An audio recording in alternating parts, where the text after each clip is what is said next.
Hay lugares que no deberían abrirse, habitaciones que existen, pero no deberían usarse, historias que no buscan ser contadas, solo recordadas. Esta noche, en la habitación incorrecta, no vamos a hablar de monstruos. Vamos a hablar de cosas que aprenden a parecer humanas, de voces familiares que no pertenecen a nadie, y de advertencias antiguas que casi nadie escucha hasta que ya es demasiado tarde. Apaga la luz, no silbes y no abras la puerta aunque creas reconocer la voz, porque lo que vas a escuchar ahora no quiere hacerte daño, solo quiere que confíes. Bienvenido a la habitación incorrecta. Dejo en tus manos si te lo crees o no, pero puede que sea la historia más aterradora de un cambiapieles en internet. Hubo dos momentos en mi vida en los que estuve seguro de que estaba lidiando con un cambiapieles. No con el de internet ni con el de Hollywood. Hablo del auténtico, el Jeno Dlushi, del tipo del que nos advertía mi abuelo cuando mis padres no estaban, del que hace que los ancianos navajos se callen y cambien de tema. La primera vez tenía 10 años y llevaba la piel de mi perro. La segunda vez tenía 20 y llevaba la piel de un hombre al que ayudé a rescatar del desierto a las afueras de Cortés, Colorado.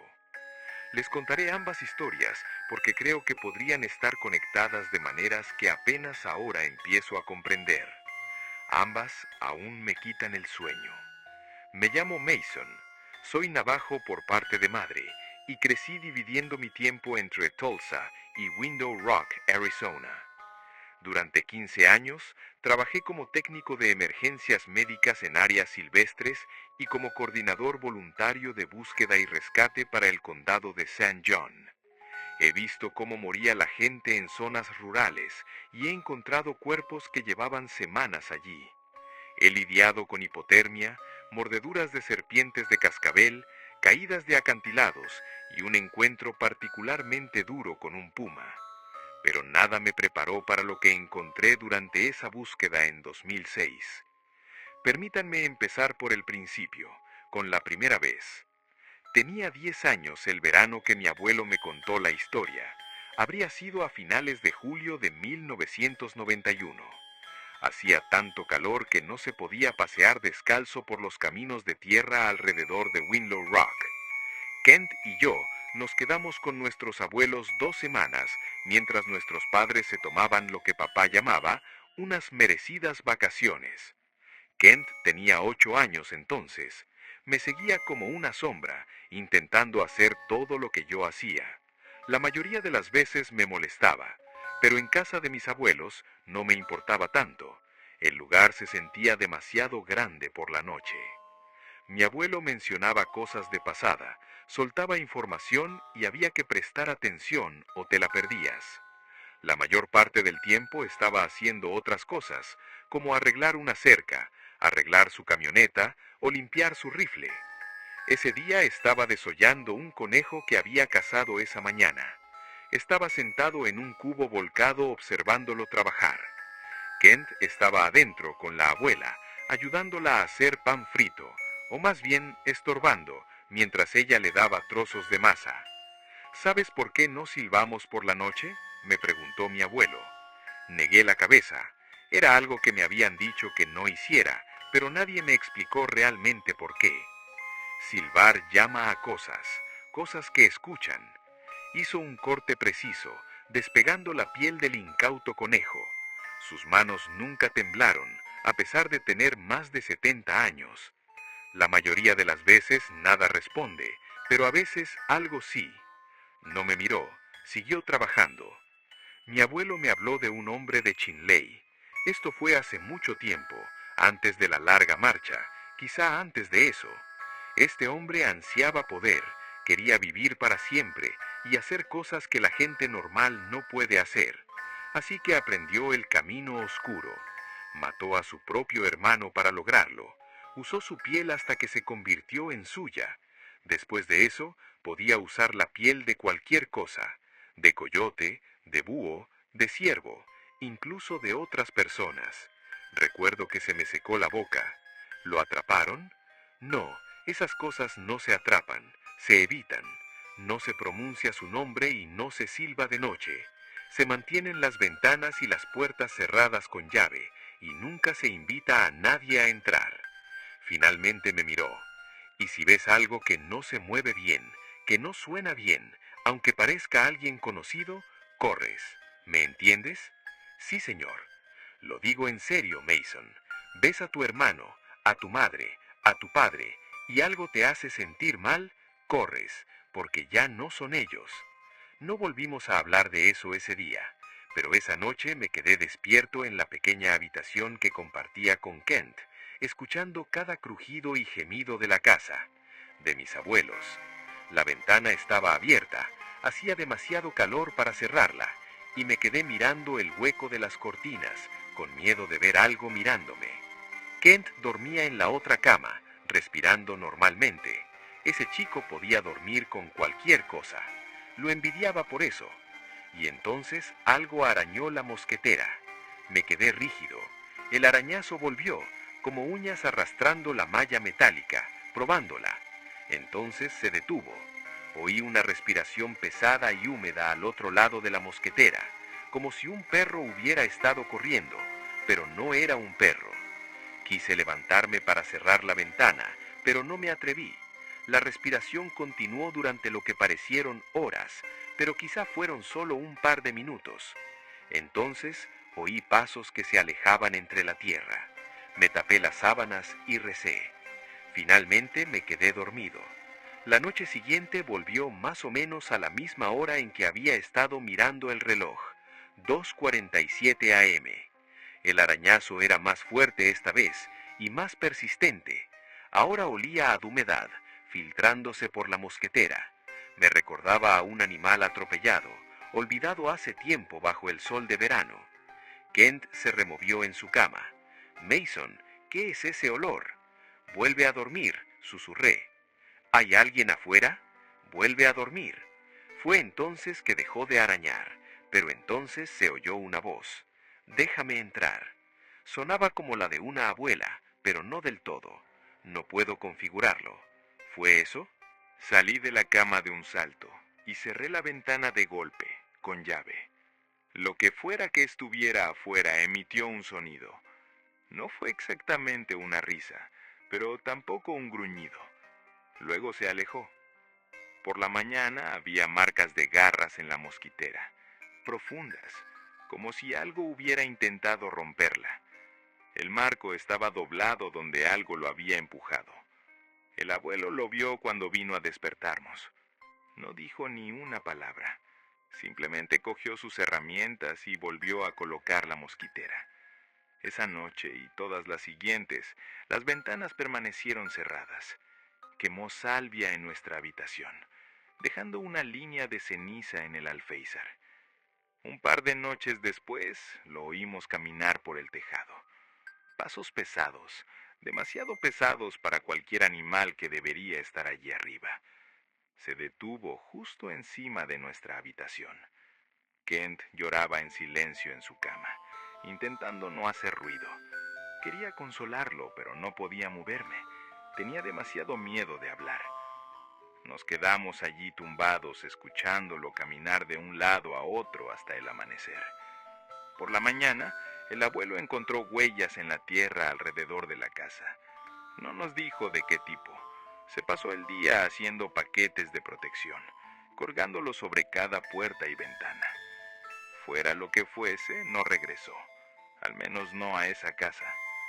3 semanas después, nuestro perro desapareció. Se llamaba Checker, un perro mestizo que teníamos desde que tenía 6 años. Tenía manchas blancas y negras y orejas caídas. El tipo de perro que nunca conoce a una persona a la que no quiera. Kent lo había elegido para mí en la perrera. Checker dormía en mi habitación. Me seguía a todas partes y te robaba la comida del plato si no estabas atento. Desapareció un martes por la noche. Lo sacamos a hacer pipí sobre las 9. Papá abrió la puerta trasera y Checker salió trotando, meneando la cola como siempre. Estábamos viendo la tele, una comedia que le gustaba a mi mamá.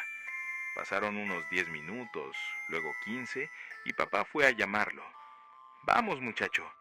Nada. Papá agarró una linterna y salió a mirar. Lo oía llamar de diferentes partes del jardín. Su voz se volvía más preocupada cada vez. Después de unos 20 minutos más, volvió. No lo encuentro. Debió de haber salido de alguna manera. Creo que encontró un hueco en la cerca. Pero yo había estado jugando en el patio trasero esa tarde. No encontré ningún hueco. Pasamos las siguientes 3 horas buscando por el vecindario. Mamá condujo lentamente por las calles mientras Kent y yo gritábamos por las ventanas. Papá caminaba con su linterna, revisando debajo de los autos y los arbustos. Nuestros vecinos salieron a ayudar. Alguien de 2 casas más allá dijo que había visto a los inspectores alrededor de las 9:15, husmeando en los botes de basura, pero nada más. No dormí esa noche. Seguía acercándome a la ventana, esperando verlo sentado en el porche. Kent lloró hasta quedarse dormido. Escuché a mamá y papá hablando en voz baja abajo hasta casi las 2 de la madrugada. Al día siguiente hicimos carteles. Mamá nos llevó a Kent y a mí a Kinko's e imprimió 50 copias con la foto de Checker. La de la Caridad pasada, donde llevaba el ridículo gorro de Papá Noel que Kent le había puesto. Decía, perro perdido, mascota de la familia, recompensa. Y pusimos nuestro número de teléfono debajo.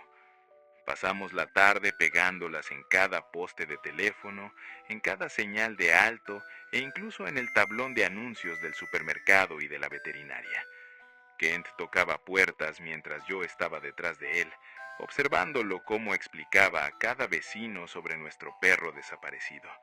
Se le quebraba la voz cuando describía a las damas.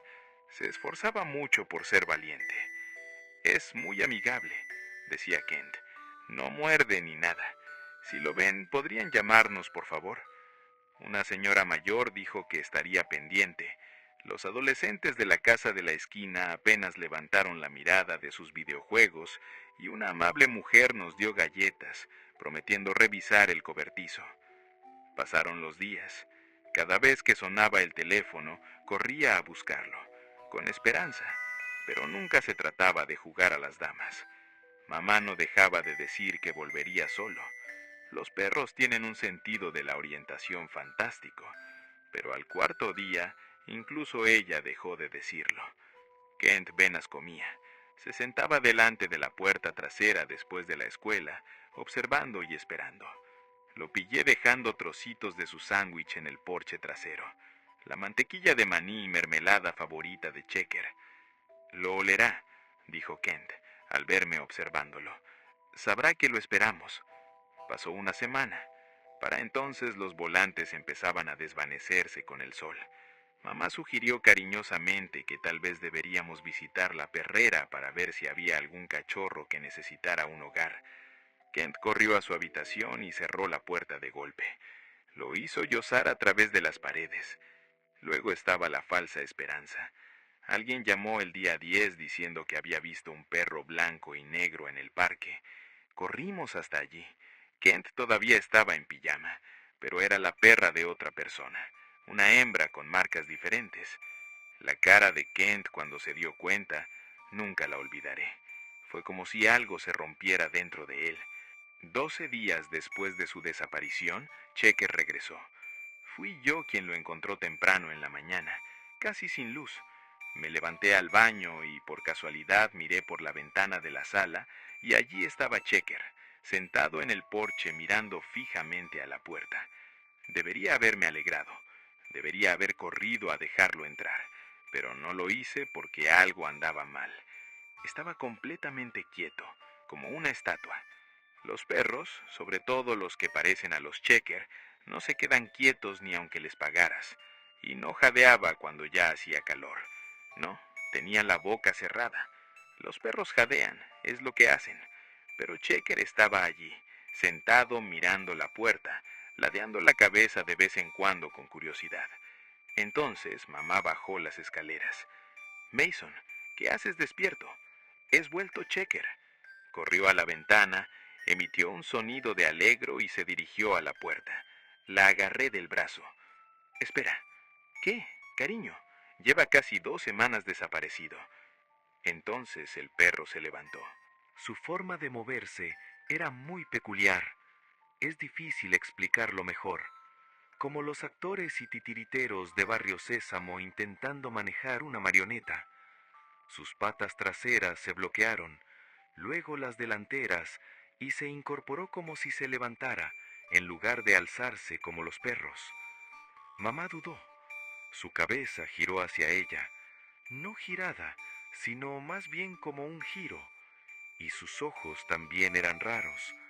Los ojos de perro reflejan la luz, pero los de Checker esa mañana eran negros y planos. Mamá abrió la puerta. ¡Mamá! ¡No! Pero ella ya lo estaba alcanzando. Su mano tocó su cabeza y fue entonces cuando él se movió más rápido de lo que jamás había visto moverse a Checker. Le gritó, con los dientes rechinando a centímetros de sus dedos. Ella se sobresaltó con un grito. ¡Dios mío! La voz de papá llegó desde atrás. Estaba en las escaleras en calzoncillos y camiseta. ¡Aléjate de la puerta ahora!, ordenó. Mamá se tambaleó hacia atrás. Esa cosa dio un paso adelante, cruzando el umbral de nuestra casa. Abrió la boca a par en par y oí un sonido que jamás debería haber salido de un perro. Sonaba como mi nombre. Papá agarró el bate que guardaba junto a la puerta. ¡Fuera!, le gritó. La cabeza de Checker se inclinó hacia el otro lado, con la boca cerrada, y por un segundo casi volvió a aparecer nuestro perro. Luego se dio la vuelta y salió del porche. No tenía prisa, simplemente caminaba despacio. Lo vi detenerse al borde de nuestro patio e intentó ponerse de pie, y quiero decir, ponerse de pie, como una persona sobre sus patas traseras. Llegó a casi la mitad, con las patas delanteras colgando, tambaleándose como si estuviera tratando de recordar cómo mantener el equilibrio. Mantuvo esa posición durante unos 3 segundos, esa horrible posición de medio erguido, antes de volver a caer a 4 patas. Entonces echó a correr. Un perro normal, corriendo, saltando la cerca del vecino de un salto y desapareciendo entre las casas. Nos quedamos allí parados en la puerta, los tres, sin decir nada. Kent apareció un minuto después, frotándose los ojos para desvelarse. ¿Qué pasa? Nada, dijo papá. Su voz era firme, pero le temblaban las manos. Vuelve a la cama. ¿Era Checker? Lo había visto. Claro que lo había visto. No, dije, no era Checker. Kent me miró, luego a papá y mamá, y se le desmoronó la cara. Pero parecía él. No era él, dijo papá con firmeza. Checker se ha ido, amigo. Eso era otra cosa. ¿Cómo que otra cosa? Ninguno de nosotros sabía cómo responder a eso. Papá llamó a su abuelo esa mañana. Hablaron durante 1 hora en la cocina, mientras mamá me dejaba a Kent y a mí en la sala. Kent no había dicho ni una palabra desde que vio aquello que parecía Checker. Se sentó en el sofá con la mirada perdida. Podía oír la voz de papá cada vez más alta y agitada. Mamá puso dibujos animados, pero yo no los veía, y Kent tampoco. Por fin salió papá. «Haz la maleta, nos quedamos en un hotel esta noche». «¿Por qué?», preguntó Kent. «Solo por esta noche, hasta que llegue el abuelo». Nos quedamos en el Holiday Inn junto a la carretera. Papá nos consiguió una habitación con 2 camas y un sofá cama. Pedimos pizza, pero nadie comió mucho. Papá no dejaba de revisar las cerraduras de la puerta, y mamá sostenía a Kent mientras lloraba por las damas. Me senté junto a la ventana mirando el estacionamiento. ¿Qué era eso?, pregunté finalmente. Papá y mamá se miraron. Entonces papá dijo: no lo sabemos, pero creo que sí lo sabían. Simplemente sabían que era mejor no decirlo en voz alta. El abuelo llegó a la mañana siguiente. Trajo algunas cosas, hierbas que no reconocí, unos paquetitos envueltos en tela, un frasco con algo que parecía ceniza mezclada con tierra. Regresamos a la casa. Papá entró primero, revisando cada habitación mientras esperábamos en el coche. Cuando dio el visto bueno, el abuelo se puso manos a la obra. No explicó qué hacía, pero recorrió la casa habitación por habitación, marcando los marcos de las puertas y los alféices de las ventanas, quemando plantas secas que llenaron la casa de un humo denso. Mamá abrió todas las ventanas para ventilar, pero el olor persistió días. Me pregunté si sería la misma savia que quemó en la ventana esa noche. Cuando terminó, nos sentó a todos en la sala. Kent y yo estábamos en el sofá y mamá y papá en las sillas. Se paró frente a nosotros. Lo que sea que haya tocado tu puerta ayer, ya no está. No volverá. Pero necesitas entender algo. Nos miró a cada uno por turno. Ese no era tu perro. Tu perro murió allá afuera, en algún lugar, y algo más lleva su piel. Quizás lleva días vistiendo esa piel. Quizás estaba esperando el momento adecuado para volver. Pero no es Checker. Checker se ha ido. Incluso mamá lloró entonces. Sentí que me ardían los ojos, pero no dejé que se me salieran las lágrimas. Kent miraba el suelo. Hay cosas ahí fuera, continuó el abuelo. Cosas antiguas. Cosas que aprendieron medicina oscura hace mucho tiempo y visten pieles de animales, convirtiéndose en esos animales. Algunas también visten piel humana. Se sienten atraídas por la debilidad, el dolor, el miedo. Ahí es cuando son más peligrosos. ¿Por qué vino aquí?, preguntó papá. No lo sé. Quizás solo tenía hambre. Quizás tenía curiosidad. Quizás algo lo atrajo. Hizo una pausa. Pero dijo el nombre de Mason. Eso significa que estaba observando y aprendiendo. Si no hubiera venido, si lo hubieras dejado así, lo habría intentado de nuevo, y al final lo habrías dejado entrar. ¿Cómo lo sabes?, pregunté. Porque eso es lo que hacen. Esperan, observan y aprenden a hacer lo que quieres que sean. Y luego, cuando no prestas atención, es cuando te ataca. Esa noche, mamá y papá estaban sentados en la cocina hablando entre ellos. Un sonido demasiado familiar estos días. No pude oírlo todo, pero capté fragmentos. No puede ser real. Lo vi. Todos lo vimos. Una explicación racional. Se puso de pie. Intentó ponerse de pie como un hombre. Los chicos tienen miedo. Deberían tener miedo. Yo tengo miedo. Hablaron hasta casi medianoche. Al final decidieron no hablar más del tema. Fingir que nunca había pasado. Decirle a la gente que Checker había sido atropellado si alguien preguntaba por los volantes. Quemamos el collar de Checker esa noche en el patio trasero. Mi abuelo dijo que esa parte era importante, que debíamos dejarlo ir por completo. Kent lloró. Yo no. Ya me había despedido del Checker de verdad hacía días. Fuera lo que fuese esa cosa en nuestro porche, no era mi perro. Durante meses tuve pesadillas.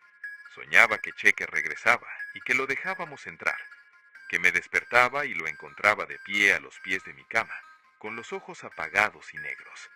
En esos sueños abría la boca de par en par y decía mi nombre, Mason. Kent también tenía pesadillas. Lo supe porque lo oía gimir en sueños y llamar.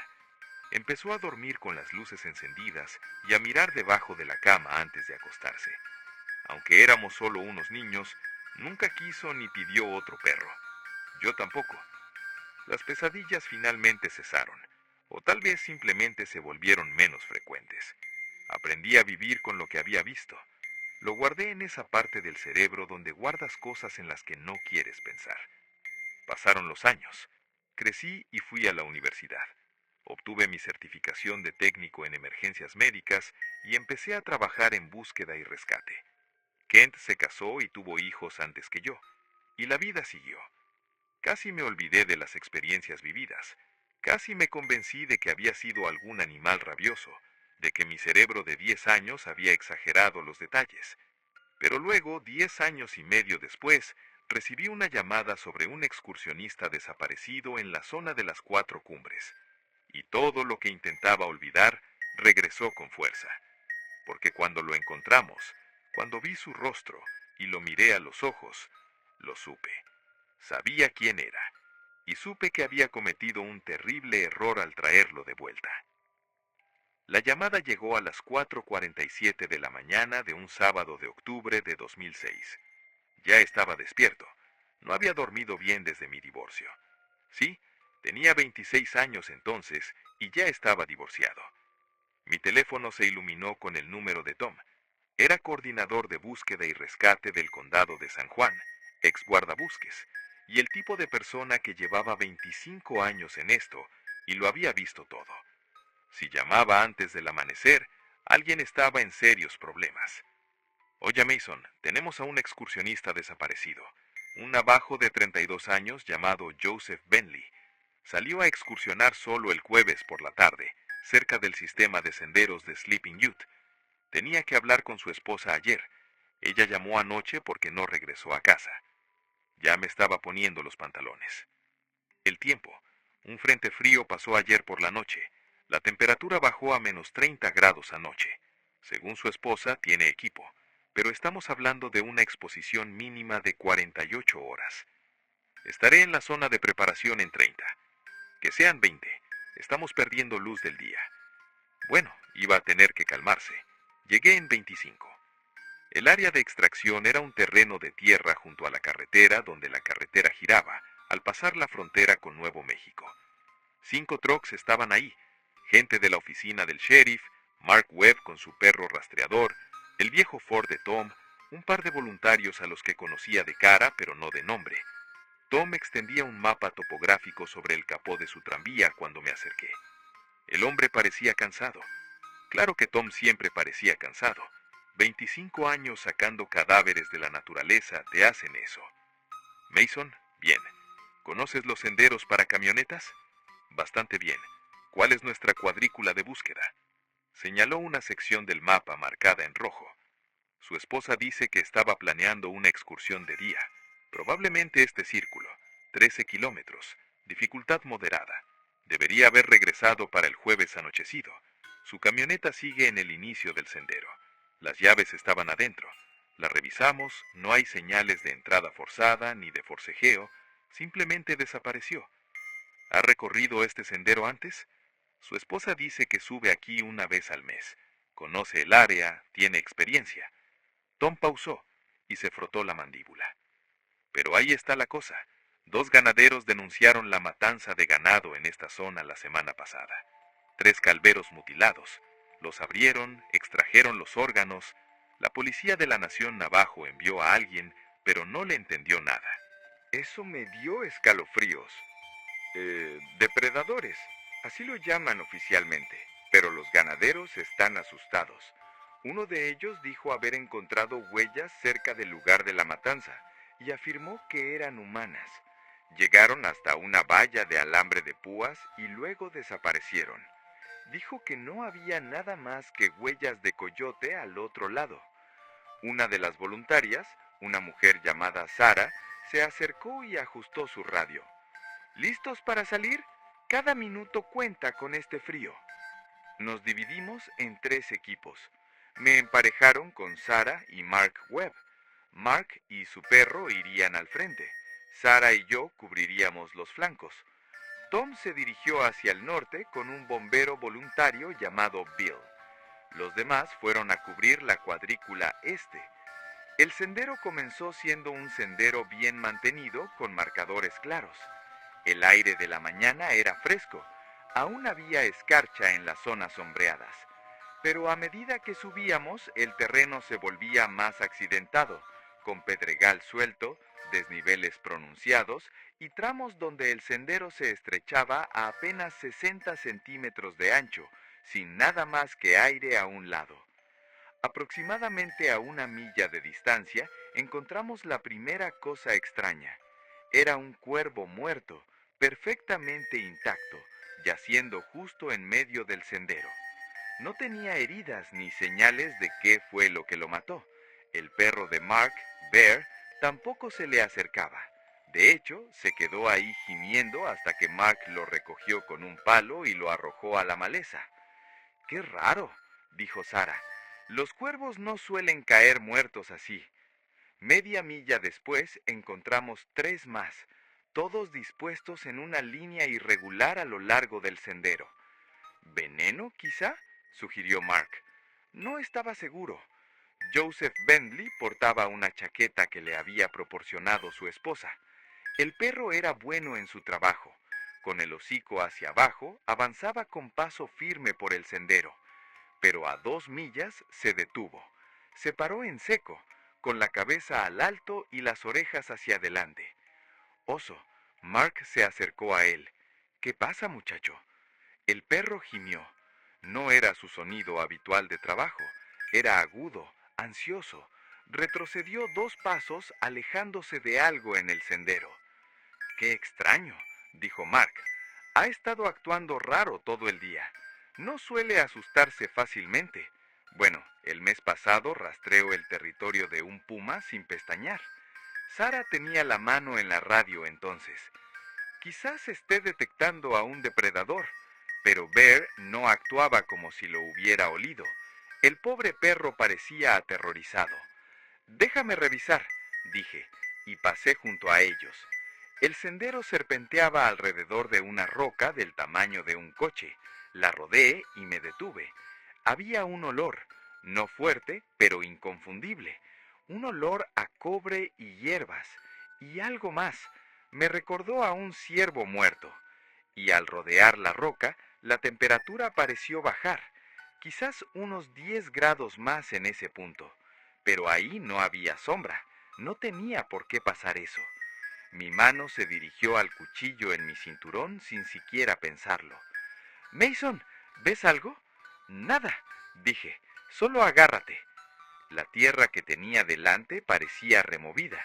No eran exactamente huellas, sino como si alguien la hubiera arrastrado recientemente. La perturbación se desvió del sendero hacia los árboles. Luego regresó y continuó por el sendero. Lo que sea que lo creó se movía en círculos, como si estuviera confundido o jugando. «Deberíamos marcar este lugar». Sara rodeó la roca. ¿Marcar qué? No veo nada. Volví a mirar. Tenía razón. Mirando hacia atrás, la tierra parecía normal. Ahora, solo un rastro normal. La perturbación, juro que la vi, había desaparecido, pero ese olor y el punto frío seguían ahí. Seguimos subiendo. Bear finalmente reanudó su trabajo, pero se mantuvo cerca de Mark, con la cola baja, mirando hacia atrás cada pocos pasos. A 5 kilómetros encontramos la primera evidencia, una botella de agua parcialmente enterrada bajo hojas caídas. La etiqueta coincidía con la marca que su esposa dijo que tenía. «De acuerdo», la voz de Tom resonó por la radio. «Tenemos rastro. Refuerza la búsqueda. Está por aquí». Pero la botella de agua me inquietó. Parecía haber sido colocada con cuidado. No se había caído ni tirado, sino que estaba ahí, con la tapa puesta, en posición vertical, bajo esas hojas, como si alguien la hubiera dispuesto para que la encontráramos.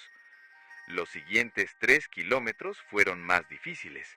El sendero se convirtió en poco más que un sendero de caza. Tuvimos que usar las manos para treparnos por los tramos rocosos. Sara resbaló una vez y se enganchó en una rama de pino.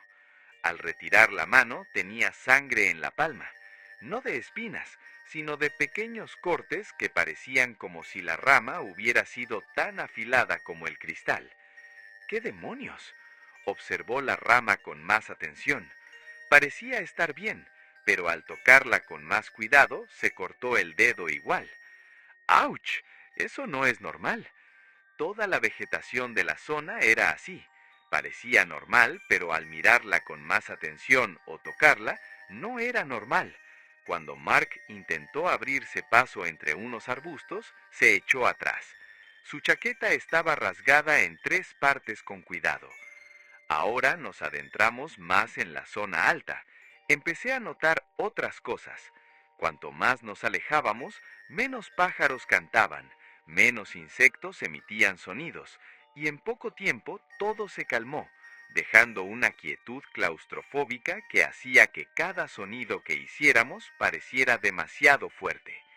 A las 10:23 am, la radio de Mark crepitó. El equipo 2 tiene contacto. Lo encontramos. North Ridge, cerca del cañón Box. Está vivo. Sentí un gran alivio. Vivo. Lo encontramos vivo. ¿Condición? Había una pausa. Luego, camina. Parece desorientado, pero se mueve. Lo estamos bajando ahora. Cambiamos el rumbo para reunirnos con el equipo 2. Me llevó 40 minutos de caminata ardua por terreno accidentado. Me sentía más ansioso a cada segundo. Este bosque no nos quería aquí, y por alguna razón, no sé, cuando Sara me agarró el brazo de repente, casi grité. «Mason, mira eso». Señaló un árbol delante de nosotros. Había huellas de manos en la corteza, a unos 2 metros de altura. Huellas con forma humana, profundamente incrustadas en la madera, como si el árbol hubiera sido blando al formarse. Pero ese árbol era viejo, debía de tener al menos 50 años. Para que tuviera sentido, cuando por fin llegamos, vi a Joseph Bentley por primera vez. Estaba sentado en una roca, envuelto en una manta de emergencia, bebiendo de una cantimplora. Tenía unos 35 años, estatura promedio, cabello negro recogido en una coleta. Parecía cansado, pero por lo demás no se oía. No había lesiones visibles, ni señales de exposición. Su ropa estaba limpia. Me pareció extraño. 2 días en la naturaleza y sus pantalones parecían nuevos. Ni suciedad, ni rasgaduras, nada. Dave, del equipo 2, le estaba hablando. «Tranquilo, te vamos a hacer una revisión y te llevaremos con tu esposa». «Estoy bien», dijo Joseph. Su voz era algo impasible. Simplemente me di la vuelta, perdí la noción del tiempo. «Llevas 2 noches aquí, amigo», dijo Dave. «La temperatura también bajó de 0. Tenemos que hacerte una revisión para ver si tienes hipotermia o deshidratación». «Estoy bien», respondió. La forma en que lo dijo me hizo sentir frío en el estómago. No había alivio en su voz al ser encontrado. Tampoco vergüenza de tener que ser rescatado. Nada de lo que se esperaría de alguien que se ha perdido. Me acerqué a él. «Joseph, soy Mason, paramédico de áreas silvestres. Necesito revisar rápidamente si está bien para bajar». Me miró fijamente. Sus ojos eran marrones, de tamaño y color normales, pero algo faltaba detrás de ellos, como si estuviera mirando una fotografía de una persona en lugar de la persona. «Claro, lo que necesites», dijo. Me arrodillé frente a él y saqué mi linterna. «Mire al frente, por favor. Voy a revisarte las pupilas». Miró al frente. Le mostré la luz en el ojo derecho y luego en el izquierdo. Sus pupilas se contrajeron. Una reacción normal, pero no le lagrimearon ni parpadeó. Su mirada permaneció fija en un punto por encima de mi hombro. Conté mentalmente. 30 segundos, 40, 1 minuto completo, y el hombre seguía sin parpadear. «Joseph, tú sí que puedes parpadear». Parpadeó inmediatamente, como si le hubiera recordado que incluso él podía hacerlo. «¿Cuánto tiempo llevas sin beber, Joseph?», pregunté. «No lo sé, 1 día quizá». «¿Pero no tienes sed?». «Estoy bien». Le tomé el pulso, 60 pulsaciones por minuto, de alguna manera perfectamente estable. Alguien que ha pasado 2 noches en la naturaleza tendría la frecuencia cardíaca elevada, estrés, exhaustión, alivio al ser encontrado, pero estaba tranquilo, como alguien sentado en su sofá. «Y bueno, ¿me puedes decir qué pasó? ¿Cómo te perdiste?». «Me desvié del camino persiguiendo un ciervo. Me confundí». ¿Estabas persiguiendo un ciervo? Quería una foto desde hacía 2 días. Parpadeó de nuevo, como diciendo, ¡ay, avísame para que lo recuerde! Perdí el teléfono, no pude encontrar el camino, vagué. Su forma de hablar era tan hueca, y su respiración. Había algo extraño también en eso. No se empañaba con el aire frío como la de los demás. Me puse de pie. Bueno, no muestra signos de exposición. Sus constantes vitales están estables. Me gustaría bajarlo y hacerle una revisión más exhaustiva. Suena bien, dijo Tom. Vamos, Joseph. ¿Te sientes bien para caminar? Sí. Joseph se levantó, sin ningún problema, sin rigidez ni dolor. Simplemente se levantó. Una chica llamada Jessica, una voluntaria más joven, le ofreció una barrita de proteína. Debes tener hambre. No, gracias. No has comido en 2 días, ¿verdad? Estoy bien. Empezamos la bajada entonces. Joseph caminó en medio del grupo, flanqueado por Dave y Mark. Me quedé con Sarah y observé. ¿Crees que hay algo raro en esto?, le pregunté en voz baja. Se encogió de hombros. El tipo se perdió y tuvo suerte, probablemente muerto de miedo, pero intentando disimularlo. Pero no era eso. Había visto a excursionistas asustados hacerse los duros, y esto no era así. Llevábamos unos 20 minutos caminando, cuando me di cuenta de lo tranquilo que caminaba Joseph. Ese trayecto, como dije antes, era accidentado y desigual, con rocas, raíces y tierra suelta. Todos andaban con cuidado, tropezando de vez en cuando, tanto los experimentados como los voluntarios, pero Joseph se movía como si caminara sobre terreno plano, y no lo vi tropezar nunca una vez. Nunca ajustó su paso. Era como si sus pies encontraran el punto perfecto a cada paso, sin incluso mirar hacia abajo. Y no sudaba. Todos sudábamos por el ritmo y el equipo. Todos, menos Joseph. Joseph, pregunté, ¿cómo vas de energía? ¿Necesitas un descanso? Giró la cabeza para mirarme, solo la cabeza, no los hombros, y juro que estaba unos 10 grados demasiado lejos para que una persona normal pudiera girar confortamente. Estoy bien.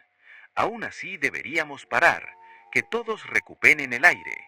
Tom nos hizo señas para que nos detuviéramos. Nos reunimos en un pequeño claro, cada uno tomando agua y revisando su equipo. Joseph se apartó del grupo, miraba fijamente a los árboles. Mark se acercó a mí. El perro no se le acercará, dijo en voz baja. Oso ha mantenido la máxima distancia desde que lo encontramos. Entonces me acerqué a Joseph. Tu esposa se alegrará mucho de verte. No hubo respuesta. ¡Hey, Joseph! Se volvió hacia mí, girando todo el cuerpo esta vez como si recordara que esa es la forma en que se mueven las personas. Sí, dije, tu esposa se alegrará de verte. Sí, se alegrará. Dave gritó, muy bien, sigamos adelante. Recorrimos unos 5 kilómetros hasta el inicio del sendero. Caminamos, pero no podía dejar de observar a Joseph. Cuanto más lo observaba, más cosas extrañas notaba. E incluso su sombra me parecía extraña. Quizás me estaba volviendo paranoico mirándolo fijamente demasiado tiempo y siendo demasiado crítico, pero juro por Dios que parecía ir un poco rezagado, como si su sombra tuviera dificultades para seguir su ritmo. Al pasar por encima de un tronco, su sombra parecía deslizarse sobre él en lugar de saltar, por así decirlo. Estábamos a 1 milla del inicio del sendero cuando el perro de Mark empezó a portarse mal de nuevo. Bear tiró con fuerza de la correa, intentando zafarse de Joseph. Gemía, con el pelo de la espalda erizado. Tranquilo, Bear, dijo Mark. ¿Qué te pasa? Joseph se detuvo y se giró para mirar al perro. Bear se quedó en silencio al instante. No tranquilo, sino silencioso. Tenía la boca abierta y el cuerpo tenso, como si siguiera gimiendo, pero sin emitir sonido alguno. ¿Estás bien, amigo?, dijo Mark, acercándolo más. Debía estarlo. Joseph sonrió. La sonrisa no le llegó a los ojos. A los perros no me gusta. ¿Por qué?, pregunté. ¿Se dan cuenta? ¿Qué? Que no estoy bien. Las palabras quedaron suspendidas en el aire un momento. Nadie habló ni respondió. Entonces Joseph se rió, y fue una risa perfectamente normal, y negó la cabeza. Estoy bromeando. Me mordió un perro de niño. ¿Se dan cuenta del miedo? Pero él no tenía miedo. No tenía ni una pizca de miedo, y su repentina forma de hablar, con tanta emoción, parecía tan abrupta. Seguimos caminando. Bear guardó silencio hasta que Joseph estuvo a 9 metros de distancia. De repente, sus gemidos volvieron con toda su fuerza. El último kilómetro se nos hizo eterno. El sol ya estaba alto, caliente en la espalda. Cada vez que miraba a Joseph, las palabras de mi abuelo resonaban en mi cabeza. Ves a tu hermano, a tu madre, a tu padre, y sientes que algo anda mal. Corres porque ya no son ellos. Pero no podía correr ni acusarlo. Ni siquiera yo creía del todo en mis ideas. Llegamos al estacionamiento a las 12:15 p.m. La camioneta de Joseph seguía allí, las llaves dentro. Tom llamó a su esposa para avisarle que lo llevaríamos al centro médico de Cortés para una evaluación. Este es el procedimiento habitual. Joseph no discutió ni pidió ir directo a casa. Asintió y se subió a la parte trasera de la patrulla de Sara. Lo observé por la ventana mientras recogíamos nuestras cosas. Permaneció inmóvil con las manos en el regazo, mirando al frente. No se movió ni miró alrededor, sino que permaneció allí sentado. «¡Qué hallazgo tan afortunado!», dijo Dave, dándome una palmadita en el hombro. «Ese tipo podría haber muerto ahí afuera». «Sí», dije, «qué suerte». Pero la suerte no tuvo nada que ver. Lo que sea que hayamos encontrado en esa montaña, quería ser encontrado. Había dejado esa botella de agua como una miga de pan. Nos había esperado y ahora lo traíamos a casa. Sara llevó a Joseph al centro médico y yo la seguí en mi camioneta. Durante todo el viaje pensé en llamar a mi abuelo, pero me preguntaba si esta era realmente la situación que yo creía. En el centro médico le hicieron un examen completo. Conocía a una de las enfermeras, Carla, de operaciones anteriores de búsqueda y rescate. Ella fue la que le tomó los signos vitales a Joseph. «Es muy raro», me dijo en voz baja mientras Joseph estaba en el baño. Todo lo que revisé estaba correcto, como los libros de texto. Temperatura corporal 37,6 grados Celsius, y lo revisé varias veces, sin fluctuaciones. La temperatura de nadie es exacta, fluctúa, y su presión arterial también, perfecta, 120/8 siempre. Y su frecuencia cardíaca es exactamente de 60, como si alguien hubiera programado sus signos vitales ideales en una computadora. Sin embargo, al médico no le pareció importar para nada. Todo salió normal o mejor de lo normal, perfecto incluso, sin signos de deshidratación a pesar de 2 días sin agua. No hay hipotermia a pesar de las gélidas temperaturas. No hay niveles elevados de hormonas de estrés. «Tienes mucha suerte», le dijo el médico a Joseph. «A la mayoría de la gente no le va tan bien después de ese tipo de exposición». «Estoy bien», dijo Joseph. Su esposa llegó una hora más tarde. Hailey Benny, maestra de escuela, de unos 30 años, cabello largo negro con trenza. Entró corriendo en la habitación llorando y abrazó a su esposo. «Dios mío, Joseph, qué miedo. Pensé que...». Se detuvo. Se había apartado y lo miró a la cara. «Joseph, estoy bien», dijo. «¿Te ves?».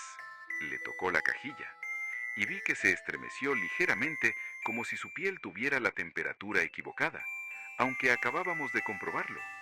«Te ves diferente. ¿Te dieron algo?». El doctor negó la cabeza. «Solo líquidos y observación». Emily miró a su esposo confundida. Sus 2 hijos habían entrado con ella, una niña de unos 8 años y un niño de unos 6. Se quedaron junto a la puerta, sin correr hacia su padre como era de esperar. La niña, Sophie, como oí llamar a Emily, incluso dio un paso atrás cuando Joseph la miró. «Papá», dijo el niño intertamente. «Hola, Michael», dijo Joseph. Las palabras eran las correctas, pero el tono no era el adecuado, demasiado formal. Emily se dio cuenta. Lo vi en su rostro. pero se repuso y sonrió. Vamos a casa, debes estar exhausto. Lo abrazó de nuevo. Esta vez vi los brazos de Joseph subir y rodearla, pero los niños no lo abrazaron para nada. Le dieron el alta a Joseph una hora más tarde. Al irse, oí a Sophie decirle a su madre, «¿Por qué huele diferente, papá?» «Shh, cariño, lleva 2 días perdido en el bosque».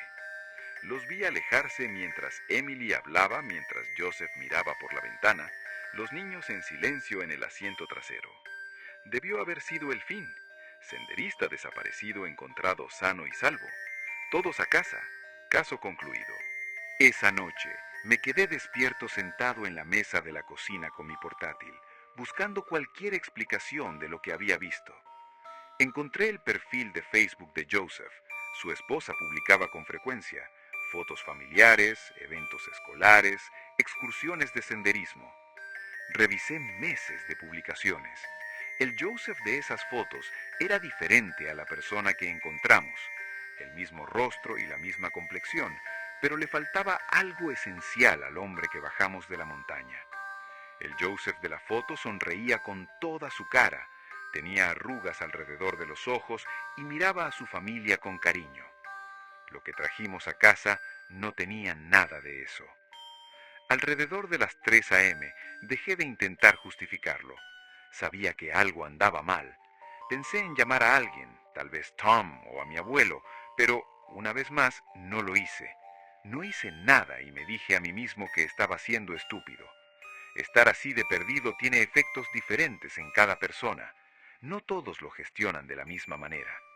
Después de todo, Emily se habría dado cuenta si algo realmente le pasaba a su esposo. No lo habría llevado a casa, ¿verdad? En eso también me equivoqué. Unas semanas después me encontré con Tom en la ferretería de Cortés. Estaba recogiendo postes para cercas. Charlamos un rato sobre el clima y las próximas operaciones de búsqueda. Entonces dijo algo que me heló la sangre. «Oye, ¿sabes lo del caso de Benny?» «¿Qué caso?» «Bueno, la esposa llamó a la oficina del sheriff y dijo que Joseph se ha estado comportando de forma extraña desde que lo trajimos, deambulando por la noche, parándose en las habitaciones de los niños mientras duermen. Se despertó a las 2 a.m. la semana pasada y lo encontró de pie a los pies de la cama, mirándola fijamente, sin moverse, sin parpadear, simplemente mirándola. Dios mío, ¿qué dijo el sheriff? Tom se encogió los hombros. No hay mucho que puedan hacer. El tipo no había infringido ninguna ley. Sugirieron que lo llevara al médico.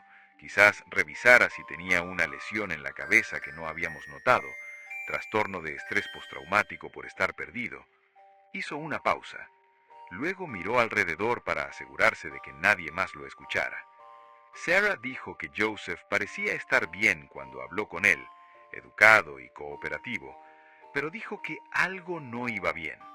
Dijo que al entrar en esa casa se sintió como una cámara frigorífica. Hacía demasiado frío, no había calefacción y todas las ventanas estaban abiertas en pleno octubre. Los niños llevaban abrigos de invierno dentro. Quise decírselo entonces, decirle lo que había estado pensando, pero las palabras se me atascaron en la garganta. «Tiene que ser algún tipo de trauma», logré decir. 2 días solo en la naturaleza pueden trastornarte la cabeza. «Sí», dijo Tom, pero no parecía convencido. «Pero hay más. Emily dijo a Sarah que Joseph ya no duerme bien. Solo se sienta en una silla toda la noche, de cara a la pared. No quiere comer. Lo ha probado todo, sus comidas favoritas, comida para llevar, incluso sopa, pero él no la prueba. Dice que no tiene hambre. Lleva 2 semanas, Mason, 2 semanas sin comer». Durante los meses siguientes, escuché cosas, no directamente, no tenía una relación cercana con la familia Benny, sino a través de la red de contactos del pequeño pueblo, historias que se volvieron más extrañas con el paso del tiempo. Emily se llevó a los niños a casa de su hermana en Farmington por unas semanas. Cuando alguien le preguntó por qué, dijo que Joseph necesitaba espacio para recuperarse. Pero su hermana, María, les contó a todos la verdadera razón. Los niños le tenían terror a su propio padre. Sophie se despertó una noche y encontró a Joseph de pie en la puerta, sonriéndole en la oscuridad. Y no era una sonrisa normal, afirmó. Cuando Emily le preguntó al respecto, él dijo que solo estaba viendo cómo estaban sus hijos, pero Sophie juró que sus ojos habían estado reflejando como los de un gato esa noche. A Joseph lo habían despedido de su trabajo en la oficina de administración tribal después de 3 semanas. Su compañero me lo contó cuando me lo encontré en la gasolinera. Oh, no era una sola cosa, era todo lo que estaba mal. Se pasaba horas sentado en su escritorio sin moverse, sin trabajar, sin mirar la computadora, simplemente allí, completamente quieto. Y la forma en que observaba a la gente, como si las estuviera estudiando y aprendiendo. Janet, de contabilidad, dijo que lo encontró en su escritorio una mañana antes de que llegaran los demás. Había estado revisando sus fotos personales. Cuando ella le preguntó qué estaba haciendo, dijo que estaba practicando. ¿Eh? ¿Practicando qué? Practicando la normalidad. Eso fue lo que dijo. Practicando la normalidad. Alguien lo vio caminando por la carretera a las 3 a.m. una noche, a kilómetros de su casa. Cuando el agente se detuvo a ver cómo estaba, Joseph dijo que caminaba a su casa, pero era en dirección contraria. Unos 6 meses después del rescate, Emily trajo a los niños de vuelta a casa. No sé qué la convenció del todo de volver, aunque lo entiendo. Pensó que las cosas mejorarían, que todo volvería a la normalidad, pero no había vuelta atrás. Pasó un año y luego otro, y dejé de pensar en ello, y supongo que el pueblo también, porque dejé de saber mucho de Joseph. Entonces, un martes en la mañana de noviembre, mi teléfono sonó. Era Sarah. Mason, tienes que poner las noticias. Me estaba preparando para ir a trabajar con un café en la mano. ¿Por qué? ¿Qué pasa? Solo ponlo. Le temblaba la voz. Agarré el control remoto. Las noticias locales mostraban imágenes de un incendio en una casa. Una columna de humo se elevaba hacia el cielo matutino, negra y densa. La pancarta de abajo decía: incendio en casa de Cortés, múltiples víctimas mortales. Luego mostraron la dirección. Era la casa de Joseph Binley. Dios mío, susurré. Dicen que hay 3 muertos, Emily y los 2 niños, dijo Sarah. Y no fue por el incendio. Tenían un solo disparo en la cabeza mientras dormían. Entonces, alguien prendió fuego a la casa. Joseph se ha ido. Encontraron su camioneta en la entrada, pero ni rastro de él. Tienen perros buscando, helicópteros también. Nada todavía. Los detalles se conocieron en los días siguientes. Los vecinos no habían oído nada, ni disparos ni gritos. La familia llevaba horas muerta antes de que comenzara el incendio. La búsqueda de Joseph duró semanas. Trajeron equipos de 3 condados. Encontraron huellas humanas, pero estaban descalzas y parecían desvanecerse en la nada. Por rumores oí que encontraron tiras de lo que parecía piel humana colgando de las ramas de los árboles, pero nunca encontraron a Joseph.